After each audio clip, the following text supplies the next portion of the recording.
Hello, welcome to the new video The Slime Princess by SWhoPG. Chapter 21. Flower shall bloom once again. A person was standing in the middle of a blood-trained meadow full of corpses. There was only silence. They can't believe what they've done, looking at each corpse scattered around the place with holes poking through their thick armor. Their head, their chest, everything without any resistance. No screams of an instant death. That person knew some of these knights were just following orders from their greedy higher-up. The person knew some of these knights took this job to feed their families, and some just took it because there was no other choice.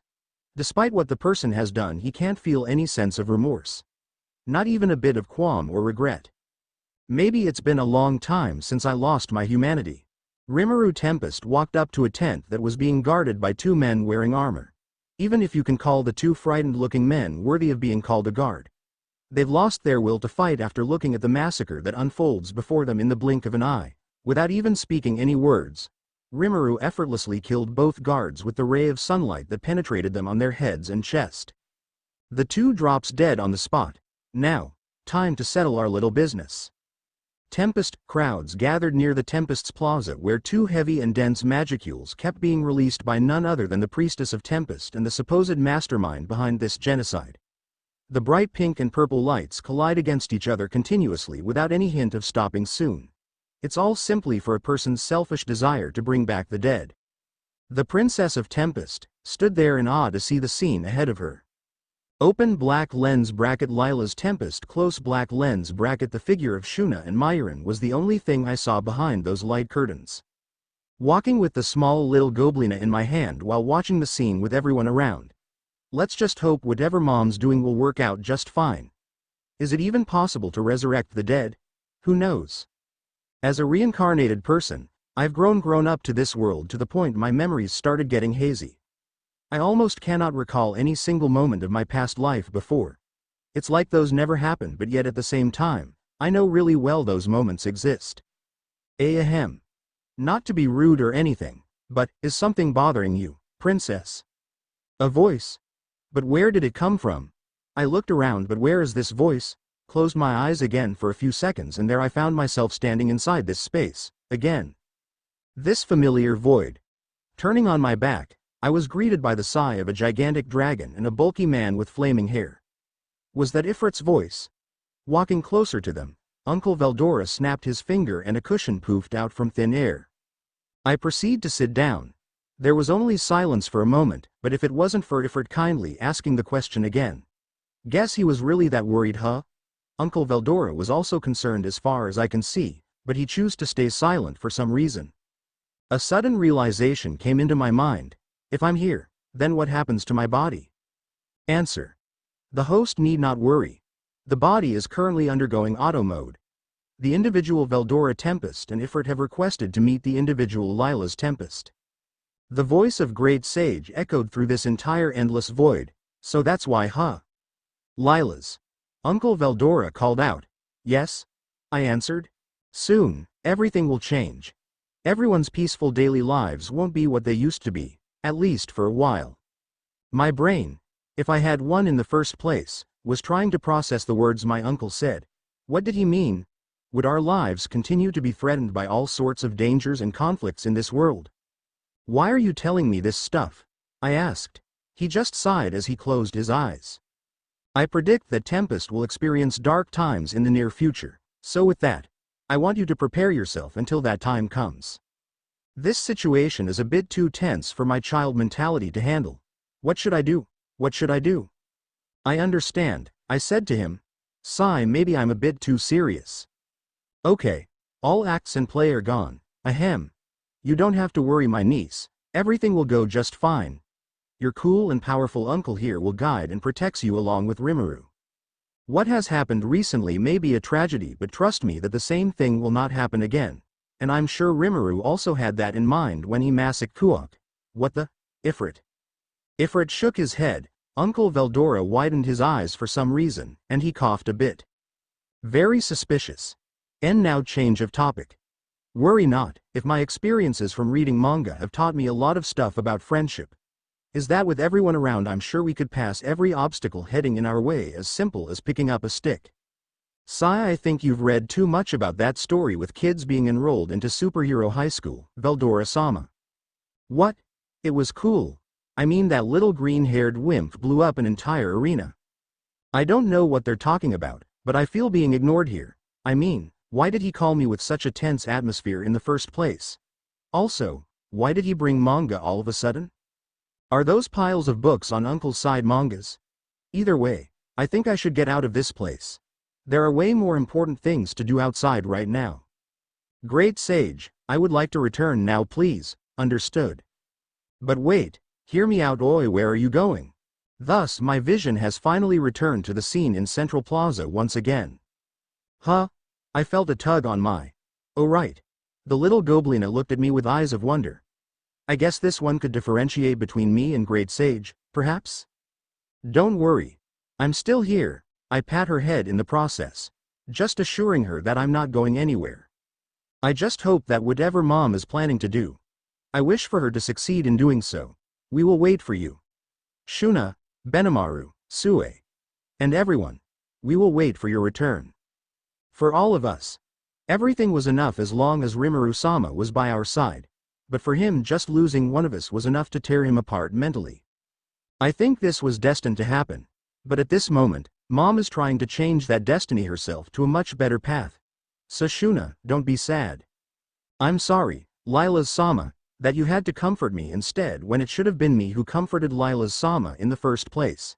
Thank you. It was nothing. Really, but, I keeps thinking. What would have happened if I had never left the village back then and stayed with you guys? Ho ho, you don't have to blame yourself, Lila's-sama. You are still but a young child and of course your life will be filled with curiosity. Besides, I'm sure Rimuru-sama also thought of the same. I see. Report. Individual Rimuru Tempest's Demon Lord evolution will begin. Monsters under his genealogy will start to receive their gift. A quite familiar yet different great voice echoes throughout the horizon, surprising everyone within the vicinity.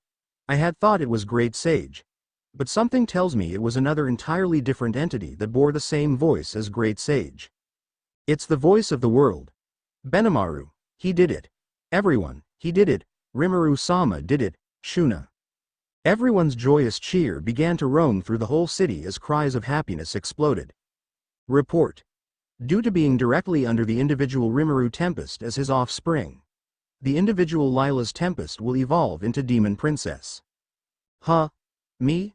All eyes were on me all of a sudden. This is getting quite uncomfortable. Please, everyone. Stop starring. With a smile Shuna goes to congratulate me. Congratulations, Lila's-sama, everyone too, congratulations. Congratulations, congratulations, congratulations. Okay. This is getting weird but. Demon. Princess UGHH. I suddenly feel like a weight has been dropped on my head, and both of my eyes were rebelling against my will. What is happening? I have never felt this drowsy before. But being a slime I never need to sleep and I cannot get tired from normal activity. Unable to resist the urge to close my eyes and let my body have a good rest, I fall into the ground. Sue tried to catch me but it's all useless as my body soon melted on his hands. I can't grab her, Lila's-sama? She melted? So there I am. A useless slimy goo above the ground, unable to move my body even for an inch. Can't move. Sue. Take this. Benimaru comes with a bucket in his hand and handed it over to Sue, which in turn received the object with gratitude. Oh, they're going to put me in there. Sue, take her too.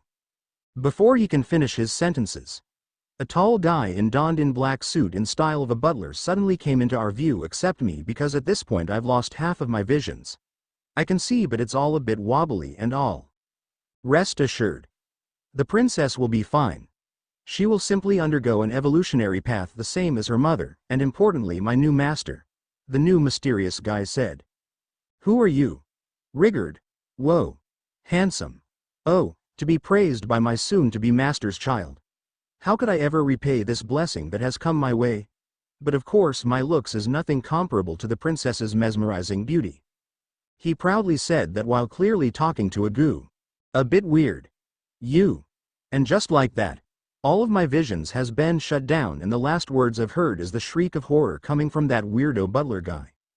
Open black lens bracket.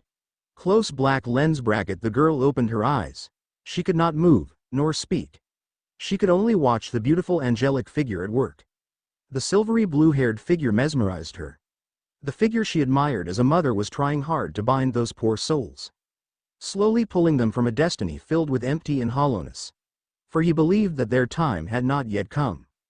A bright light shone into her eyes instantly. She found herself standing in an arid and barren field under the heat that scorched the ground. A hand touched her shoulder. Instinctively she looked back and found herself with a woman donned in white clothes and a mask on her face. A very familiar mask, she thought. Don't worry. Slime San will definitely succeed, but with a blink of an eye, the woman was no longer behind her. A moment later the sound of footsteps followed by thousands of other footsteps got her attention. Before she could react, the figure she recognized the most came from behind to hug her. Simultaneously behind the figure, Xian, Gobzo, and the others stood proudly as if they had all been reborn. Lilas. I apologize.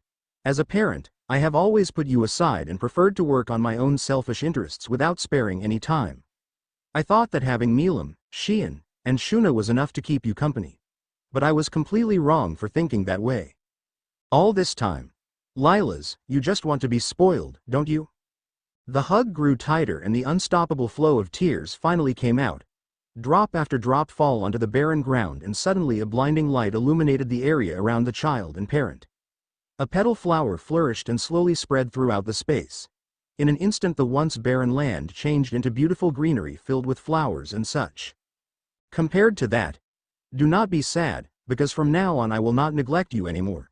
I have learned from my negligence. I will try to be the best father, Mom. That's fine too.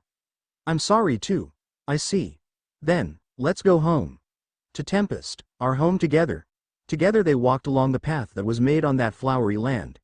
Far away from them, a grand door made of light awaits their arrival.